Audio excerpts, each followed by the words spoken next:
sesuatu yang merupakan indikasi daripada Islam ini senantiasa digandengkan man kana yu'minu billahi wal yaumil akhir.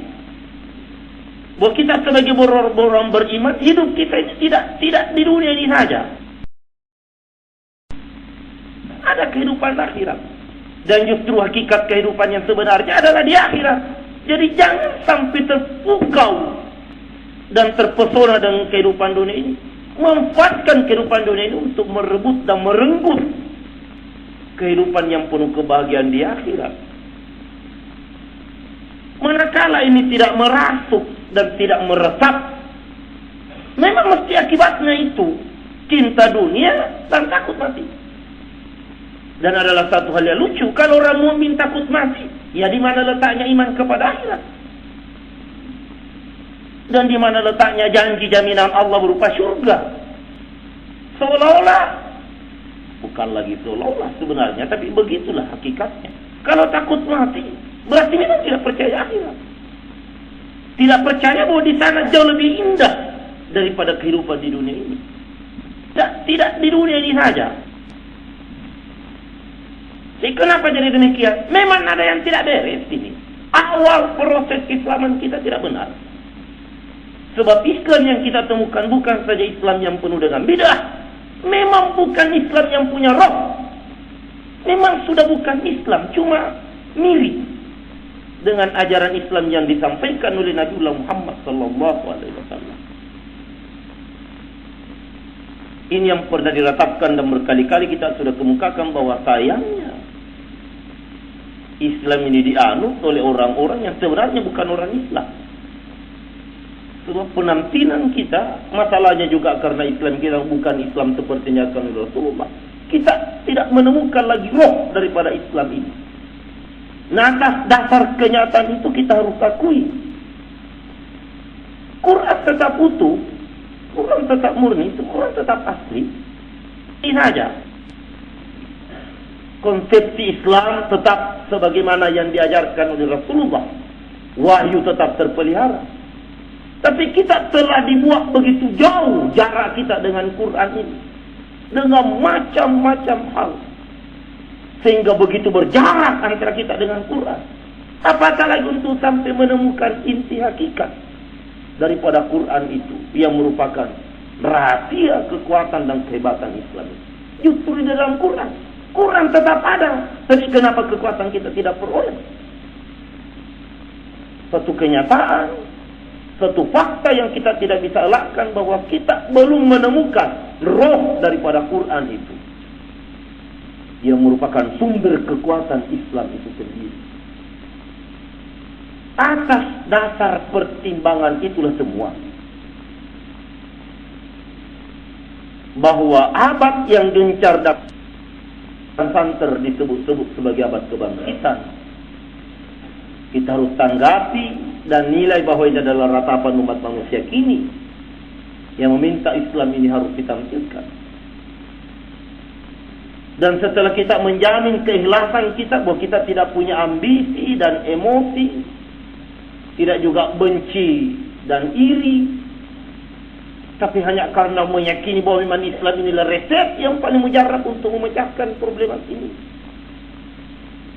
Dan setelah menyadari bahwa Islam yang kita kenal sekarang adalah Islam dalam bentuk kulitnya saja. Sebab dengan mengukur salat yang kita kerja kok tidak melahirkan apa yang dinamakan as-sakinah dan mutmainnah. Tidak memberikan kemenangan yang justru dijanjikan setiap panggilan salat. Tidak merasakan apa yang dirasakan oleh Nabi dan para sahabat. Dengan itu semua kita tidak punya cara lain selain daripada memacu diri untuk melakukan penggalian langsung. Dengan menjadikan sejarah kehidupan Rasulullah sallallahu alaihi wasallam sebagai standar. Bagaimana caranya Nabi mempelajari Quran itu? Dan bagaimana caranya Nabi memperlakukan Quran itu?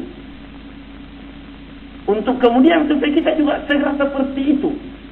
Masalahnya, kita hidup di abad kini.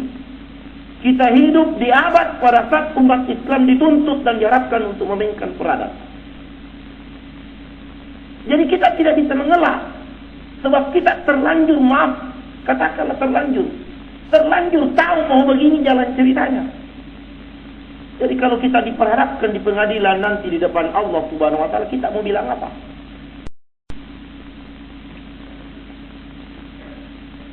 Jangan kita mengatakan bahwa apalah kita ini. Apalah kita, kan kita mengaku sebagai muslim, Bapak dan Saudara. Jangan kita anggap enteng istilah muslim itu. Mengaku sebagai orang mukmin, mengaku sebagai orang muslim. Apalagi kalau sudah mengaku sudah bersyahadat, itu berarti kita sudah diterima oleh Allah Subhanahu wa taala sebagai mujahidku,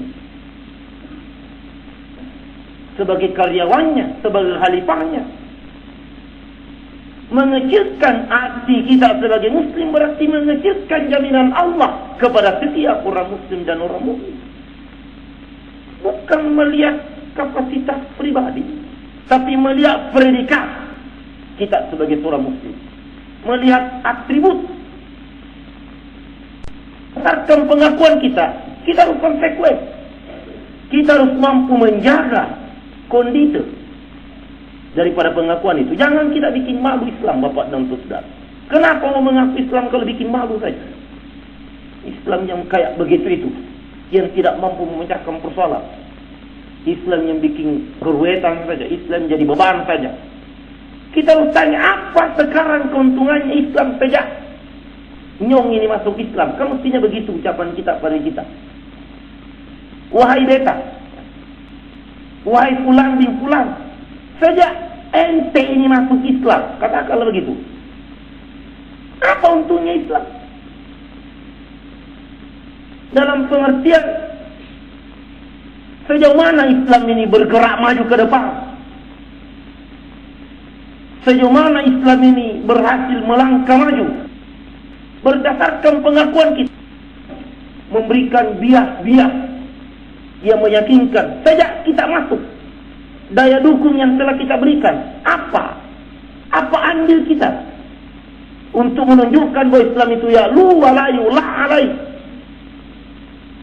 Ini namanya anak tanggung jawab. Ini namanya konsekuensi daripada keislaman pengakuan kita.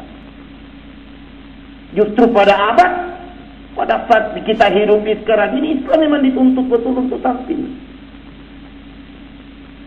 Nah justru karenanya jangan kita tunda. Walaupun dengan sangat berat, kita katakan berat sebab dengan tidak menuduh dan mencurigai siapa-siapa. Tapi begitulah realita yang membuat kita mengambil kesimpulan ini. Inilah akibat Islam ini pernah mengalami masa kekaburan dan kemunduran selama 7 abad terakhir ini. Selama 7 abad terakhir ini, kaji-kaji dasar Islam justru merupakan sumber kekuatannya. Itu terbungkus sedemikian rupa, hingga katakanlah nyaris menjadi pengajian yang cukup tabu. Sepertinya orang jadi takut menghidangkan, orang jadi takut mengkonsumsikannya.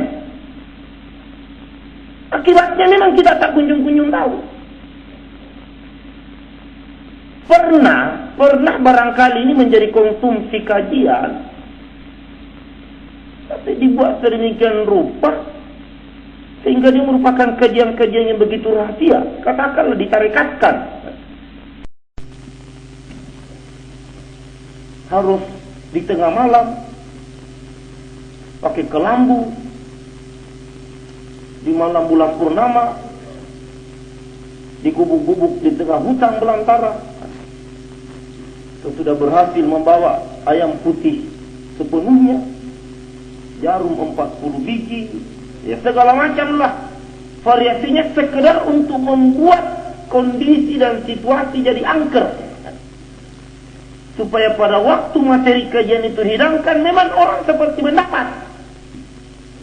Dan saking gembiranya dan saking yakinnya, itu saja sudah cukup. Dia sudah tandang ke gelanggang dengan bambu runcing menghadapi bom nuklir, dia tidak kecut. Apalagi kalau memang sekali-sekali dia rasakan kehebatannya, keberhasilannya, sudah tambah yakin dia. Tanpa perahu, tanpa kapal, dia menyeberangi laut dan jadi. Saya bukan karena percaya dengan metode itu, saya hanya tertarik kepada bahwa kajian itu memang ada di dalam Islam. Dan entah kesalahan siapa, lagi-lagi kita akan ulang, entah kenapa tiba-tiba kajian ini tidak menjadi materi kajian di dalam Islam, seperti dibiarkan berlalu dan segera kita masuk kepada kajian-kajian selanjutnya.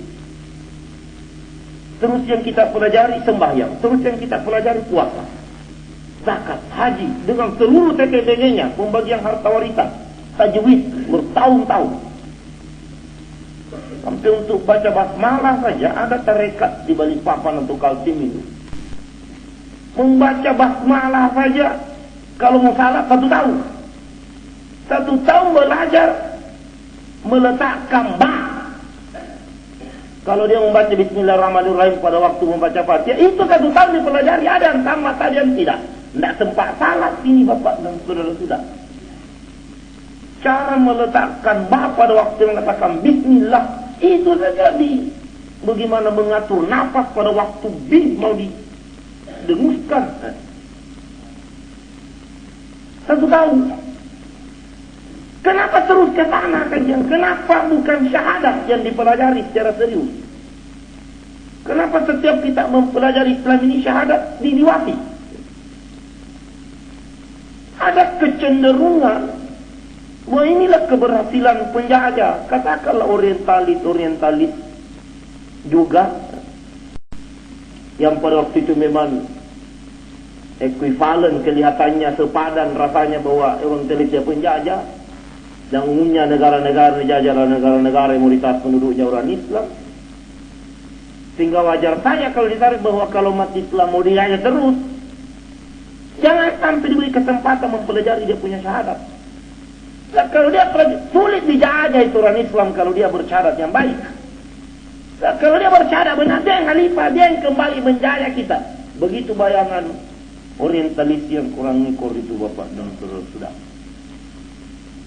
Dan betul, di dalam literatur Islam ini kita asyik mempelajari hal lain tanpa ada waktu rasanya mempelajari syahadat yang benar.